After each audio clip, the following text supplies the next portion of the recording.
Hello my friends.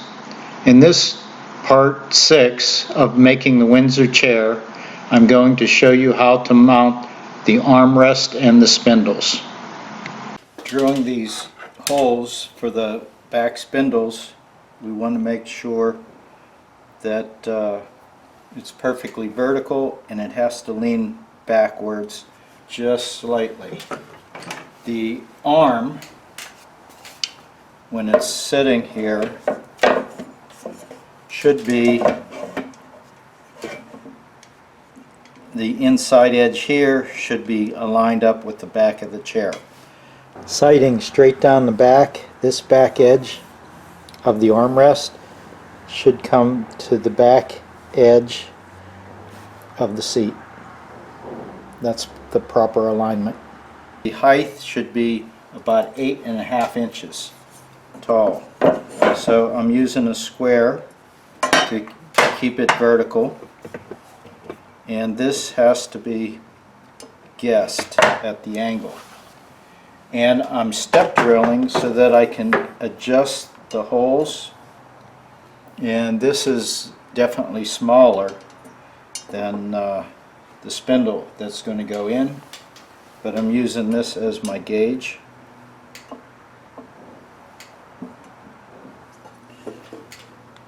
Now you have to get the hole started, and then after it's started you can lean the drill in a projection where you believe it should be.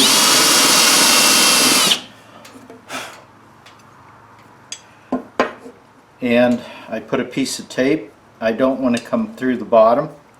These will be a blind hole, so I'm going to drill about 1 inch deep, and the tape is my guide. Okay, now I'm going to go to this dimension and see how my projection has been. And again, we don't want to drill too deep.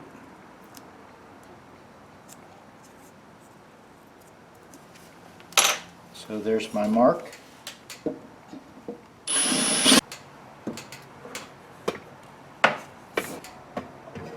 So we're very close on this.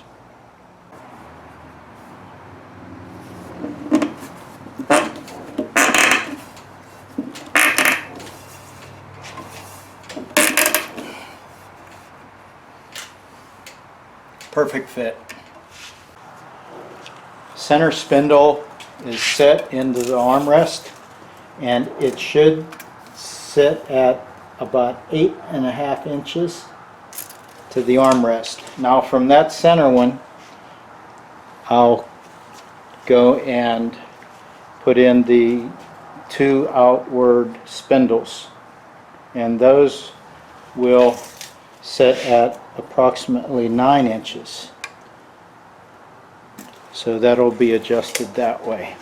A 5/8 inch pilot has been drilled, and this is the tapered green.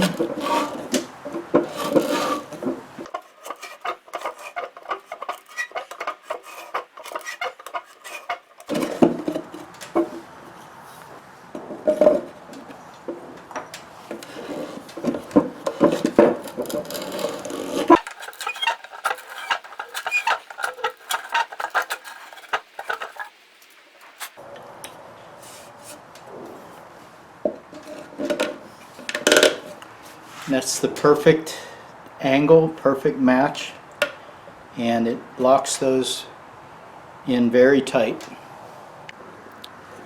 These turnings need to come out near the thickest part.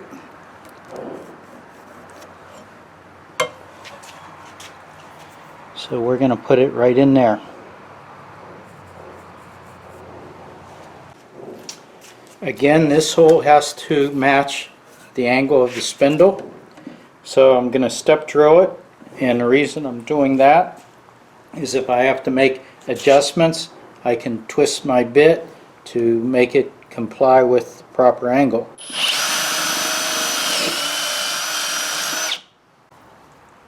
These have been evenly spaced to the same as where the spindles will be in the base. And what I'm doing is I got the holes all countersunk. Now I'm aiming my bit at the hole in the seat because it's going to be at a slight angle. And of course I'm step drilling again.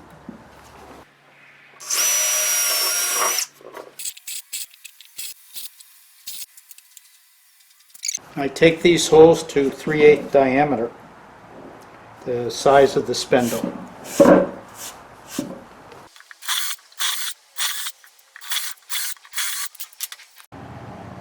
To get the proper angle for the holes that are going into the seat, I use the hole that's connecting to the spindle. I sight down the hole and I put the center of the drill. Use that as my guide.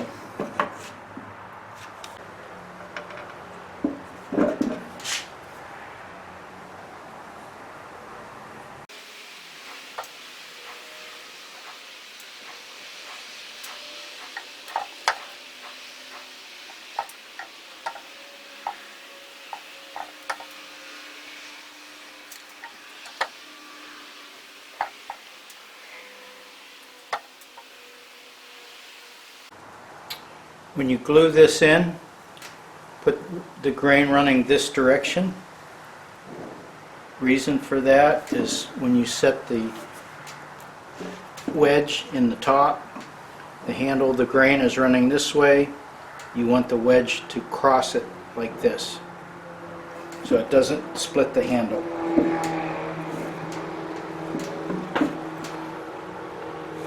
And wipe up any excess glue immediately with a wet cloth.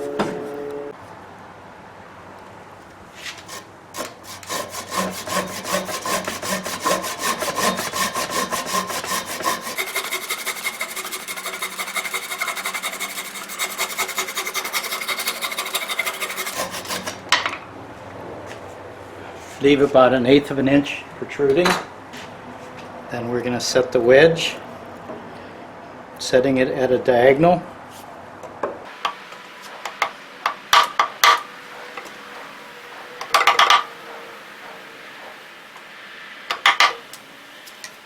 Okay, now you're going to have to back up the end of the spindle because you're driving it in an outward movement. So I'm going to flip it over, apply glue, and set the wedge. After dry fitting all the spindles, and they will go into their proper place, now it's time to glue them in.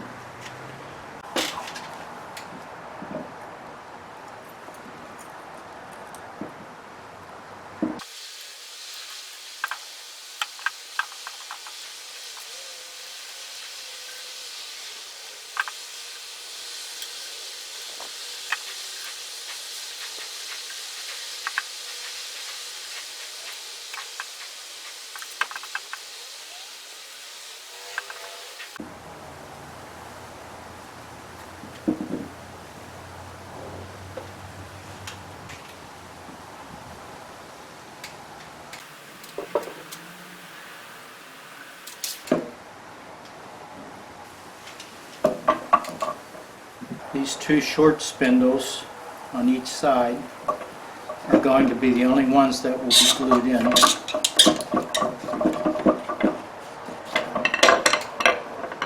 The back ones do not get glued.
When you drive these in, you listen for a different sound, a dead sound,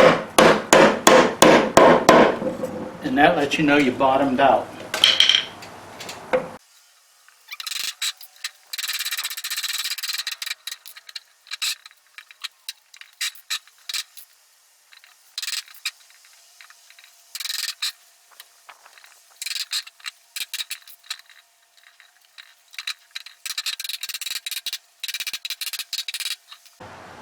Okay, the height of the back is to be 8.5 inches. The front handles are 9 inches.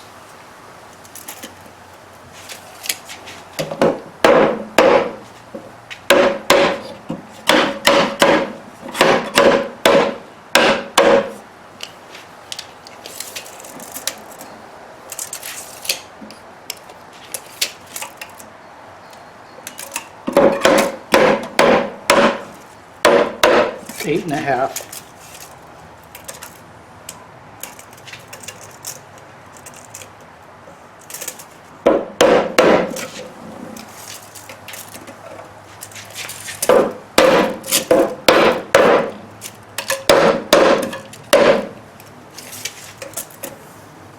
Nine inches. Now while the glue's still wet, we want to wipe it down with a wet cloth. It's harder to get that glue off when it dries.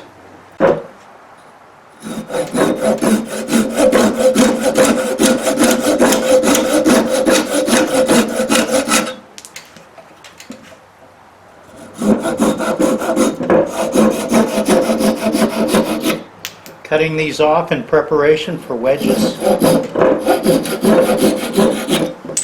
You leave about an 1/8 inch protruding up, set the wedge, and then clean them off.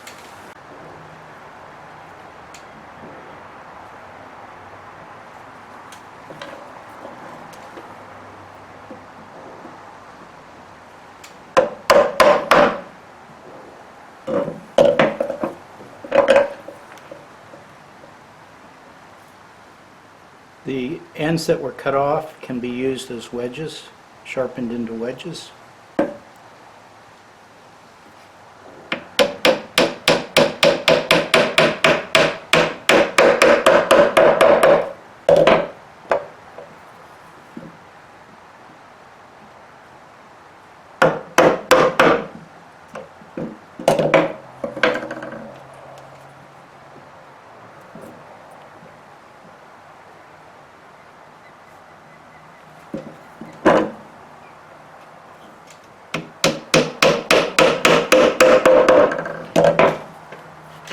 Thanks for watching, my friends. Bye-bye.